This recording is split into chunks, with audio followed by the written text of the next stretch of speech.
Cel, duduk. Iya, ngapain? Biasa mbak, main HP. Siapa tuh? Cie. HP. Main HP kah atau balas chat? Iya, gitu deh. Ngomong-ngomong ngapain mbak? Tiba-tiba Mina. kesini.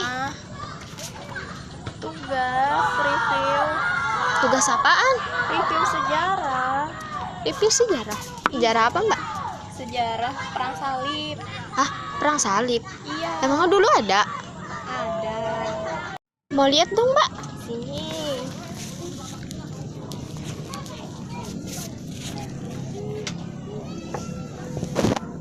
Gimana tuh ceritanya mbak? Jadi tuh perang salib itu tuh perang antara kaum Kristiani sama kaum Muslim. Hai everyone. Di sini kami akan membahas sejarah perang salib 1 dan perang salib yang kedua. Saya Zaitun, MPM 2115 0278, dan saya Usulin Sana, NPM 2115 0286. Jadi, perang salib adalah serangkaian perang agama selama hampir 2 abad lamanya sebagai reaksi dari Kristen Eropa terhadap Islam di Asia. Perang ini terjadi karena kota-kota dan tempat suci kaum Kristiani diduduki Islam seperti Suriah, Asia Kecil, Spanyol, dan Sicilia, terutama kota suci Baitul Maqdis yaitu Yerusalem. Nama perang salib diambil karena militer pasukan salib menggunakan simbol salib dalam peperangan. Perang salib 1. Sekitar abad ke-12, ketika pasukan perang salib 1 akhirnya masuk ke Yerusalem pada Juli 1099 Masehi, pasukan salib 1 telah menguasai kota Yerusalem dari Muslim. Masuknya mereka ke kota dengan cara yang sangat-sangat mengerikan. Mereka mulai melakukan pembantaian keji. Mereka membunuh orang-orang di jalanan, di rumah-rumah warga, dan lorong-lorong pada kota itu. Sumber dari Arab menyebutkan sekitar 100.000 orang yang dibantai, dan pembantaian berlangsung sekitar 10 hari lamanya. Masjid Al-Aqsa di Yerusalem, tempat suci ketiga umat Islam setelah Masjid Suci Mekah dan Madinah, sekarang berada di tangan penjajah, yaitu pasukan salib. Ketika pasukan salib menyerang dan menghancurkan Masjidil Aqsa, beberapa orang yang berada di sana berusaha untuk menyelamatkan Al-Quran, yaitu Al-Quran dari Mushaf Khalifah Utsman yang disimpan di dalam masjid itu, dan mereka membawanya ke Damaskus. Di Damaskus sendiri merupakan rumah ulama besar, yaitu Zainuddin Al-Harawi, yang dianggap ulama besar kaum muslimin karena beliau memainkan peranan penting dalam menggerakkan opini publik di kota Syam. Dan Juli tahun 1110 Masehi, Baldwin of Bulog diangkat menjadi Baldwin I, Raja Yerusalem.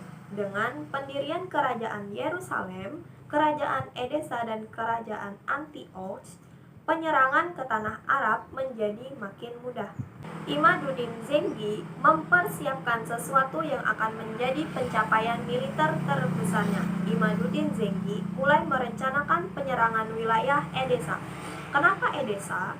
Karena kota Edesa ini terisolasi di utara, dan mengirimkan bantuan ke sana akan sulit. Sehingga Imaduddin Zengi melancarkan serangannya pada 20 Desember, beberapa jam sebelum pagi Natal. Begitulah cara beliau menaklukkan kota dalam beberapa jam saja. Edesa merupakan wilayah pertama pasukan salib, dan merupakan wilayah pertama yang direbut oleh pasukan Muslim oleh Imaduddin Zengi. Hal ini merupakan kekalahan terbesar pasukan salib dan menunjukkan bahwa mereka akan bisa terus-menerus dikalahkan serta membangkitkan semangat kaum muslimin. Namun, 2 tahun kemudian, Pada September 1146, Imaduddin Zengi dibunuh oleh budaknya sendiri. Namun, pergerakannya dilanjutkan oleh anaknya yang bernama Nuruddin. Perang Salib II. Perang Salib kedua terjadi karena wilayah Edessa dikuasai oleh pasukan Muslim. Para pasukan Salib di Eropa mulai mengiklankan untuk misi baru bahwa bahkan menjanjikan dengan pengampunan yang lebih besar jika ikut bergabung. Pidato itu berhasil. Perang Salib II akan dipimpin langsung oleh dua raja Eropa, yaitu Louis VII Prancis dan Konrad III Jerman. Tahun 1147 Masehi, pasukan bertolak menuju Tanah Suci. Tapi bukannya menduduki Edessa dari Zengi, mereka malah melancarkan serangan ke arah Damaskus. Serangan dari pasukan Salib dapat dihalau oleh Nuruddin. Pasukan Salib juga gagal memasuki kota Damaskus. Kegagalan tersebut membuat Louis VII dan Konrad III kembali ke negerinya bersama beberapa pasukan Salib. Kegagalan fatal Perang Salib II bukan berarti sebagai bencana terakhir. 6 tahun kemudian, Nuruddin akhirnya bisa mengatur untuk mencaplok ke Damaskus, kota yang gagal mereka duduki. Damaskus menginginkan dengan tangan terbuka untuk menguasai Nuruddin Mahmud.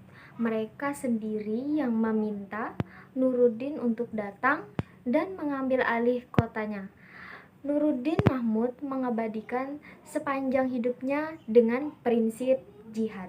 Di Yerusalem, pada musim dingin 1163, raja baru mewarisi takhta. Amarlich I, sekarang kerajaan Yerusalem dikendalikan oleh Raja Amarlich, seorang yang berkarakter kuat dan pendirian yang teguh. Maka Yerusalem memiliki pemimpin yang kuat dan tidak bisa diremehkan oleh Nuruddin.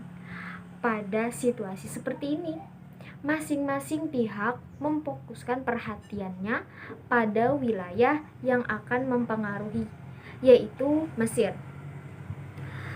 Terdapat persaingan antara pasukan Salib dan Nuruddin untuk mengambil alih Mesir.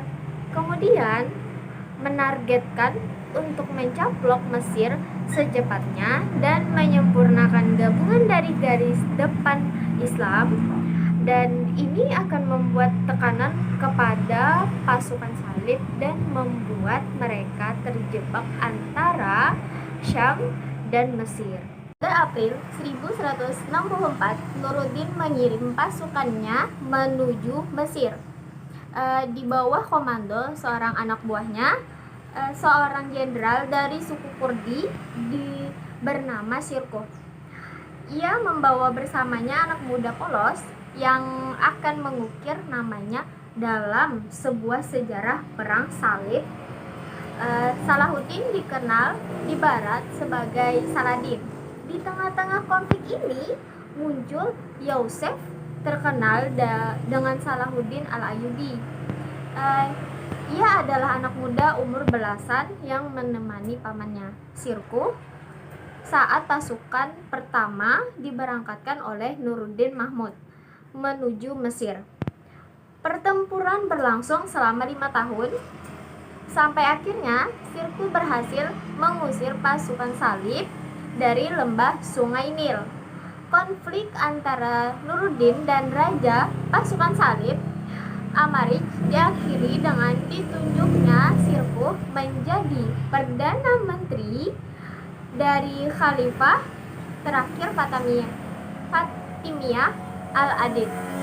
Posisi ini kemudian diteruskan ke Salahuddin Al-Ayyubi, mewarisi pamannya sebagai Perdana Menteri. Salahuddin mencapai titik balik dalam kehidupannya. ia akan berangkat menuju jalan yang akan merubah sejarah dari perang salib tersebut. Sekian pembahasan dari kami. Salah hilaf, mohon maaf. Semoga bermanfaat. Kami ucapkan Akhir kata, wassalamualaikum warahmatullahi wabarakatuh.